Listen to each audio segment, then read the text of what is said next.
as long as there is division between you and fear, then there is conflict. There is a wastage of energy by suppressing it, running away from it, talking about it, going to the analysts and so on and on and on and on.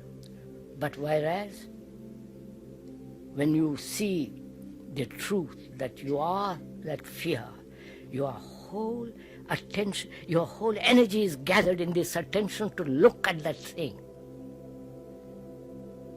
Now, what is that thing which we call fear? Is it a word which has brought fear, or is it independent of the word? You're following this?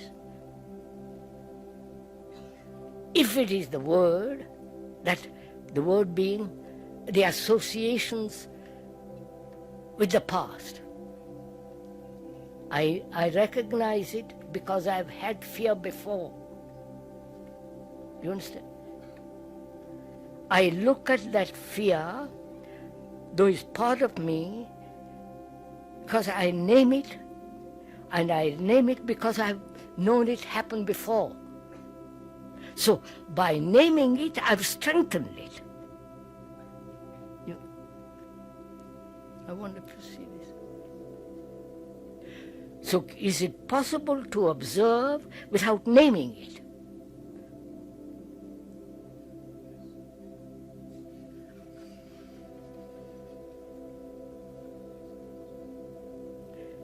If you name it, it's already in the past, right? If you don't name it, it's something entirely different, isn't it?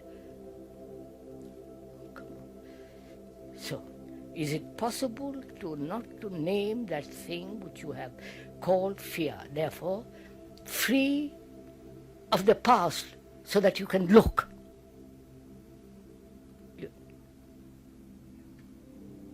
You cannot look if you are prejudiced. If I'm prejudiced against you, I can't look at you. I'm looking at my prejudice.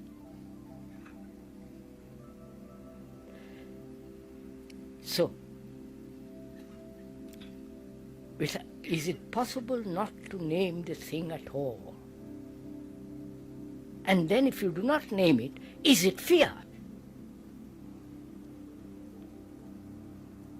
Or has it undergone a totally different a change? Because you have given all your attention to it. You understand? I wonder if you get it.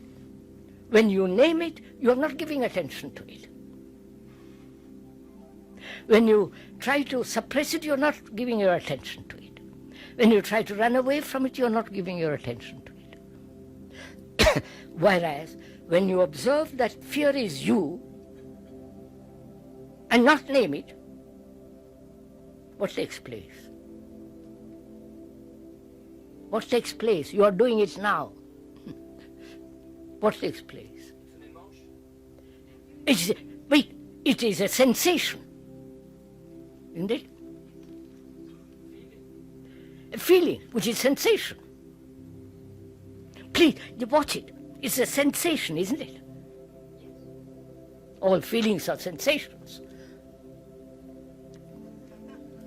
So it's a sensation. What's wrong with sensation?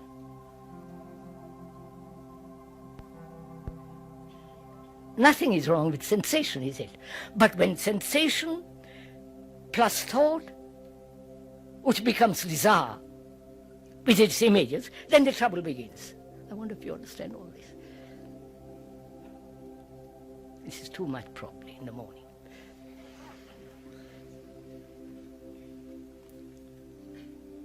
You know, this part of meditation. You understand? This is really part of meditation. Not to sit under a tree and just think about something or other, or try to concentrate, or try to repeat some mantra or some words, Coca-Cola or something or other. But this is really meditation, because you are inquiring very, very, very deeply into yourself. And you can inquire very deeply only when you are really without any motive, when you are free to look. And you cannot look if you separate yourself from that which you are looking at. Then you have your complete energy to look.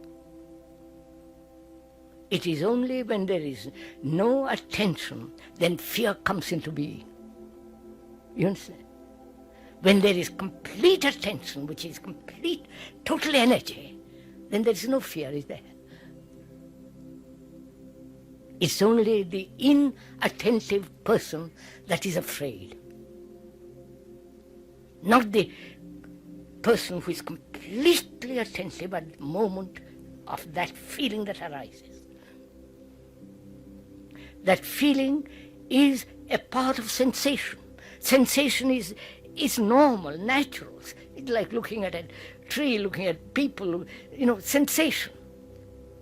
But when sensation plus thought, which is desire, with its images, then begins all our problems. You understand this? Simple, right? Now, can you look at your fear? Be serious for 5 minutes. Can you look at your fear, whatever it is? Not separate yourself from that fear, but you are that fear. And therefore you give your total attention to that fear. Then is there fear? Then walk out of this tent without fear. Don't say no and then go outside and full of fears.